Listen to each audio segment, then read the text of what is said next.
Hey, everybody. I am here in the world's most ghetto Instagram shared story you could ever do with Rick Hanson. Just did a podcast with Rick. You're going to see it. If you go on to iTunes or just follow me on Dave Asprey, you guys will be able to hear the episode in a week or two once the audio editing is done. Rick has been meditating for 46 years. He's at UC Berkeley's School for the Greater Good and just wrote a book called Neurodharma.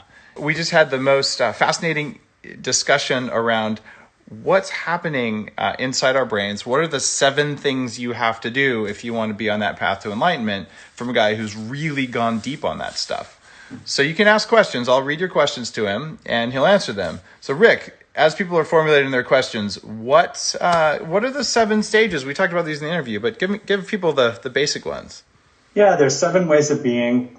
We can all develop them, and you can see them in people who are enlightened, completely perfected. So the 7 ways are, and they're practices: steady your mind, warm your heart, rest in fullness. That's that sense of equanimity, contentment, and inner strength already as you deal with the challenges of life. So those are the first 3: steadiness, lovingness, fullness. And for each of those, I explain how to hack your brain, essentially, how to actually strengthen the underlying embodied neural basis for these ways of being. And then the next 3 also hang together.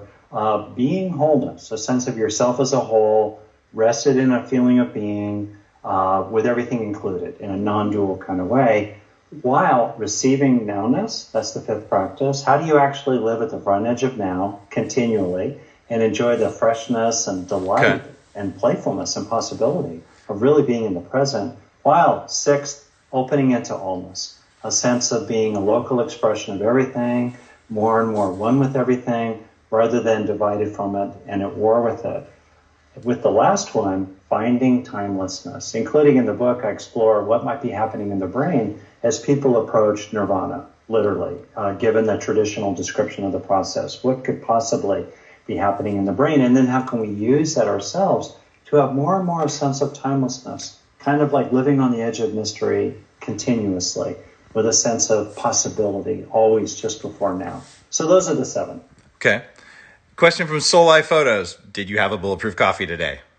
I apologize. I only had normal, boring, standard coffee. I didn't have my bulletproof coffee today. I feel so dirty. I'm sorry. No, you don't have to be sorry. It's probably because I didn't send you any. It's my fault. All right. Food Solutions says, fastest way to transform negative thought patterns. Ooh, I want to hear what you have to say about that. Oh, wow. That's really great. Step back from them. Number 1, hold them in spacious awareness. There's this cool traditional metaphor that negative thought patterns, sadness, anger, hate, whatnot, are like salt. If you put a teaspoon of salt in a cup of water, stir it around, drink it, it tastes terrible. But if you take the same amount of pain, the same amount of negativity, and you put it in a big, clean bucket of water, stir it around, drink a cup, you'll hardly notice it at all. So that mindful spaciousness, stepping back, is one of the fastest ways to do it. Second, really fast, don't feed it. You know, it's one thing to feel it. We're not resisting anything. We have to let it flow through. But you don't have to feed it or follow it. And we tend to reinforce a lot of our own negativity through habits of rumination. That's a huge one. And then third, real fast, turn to something else.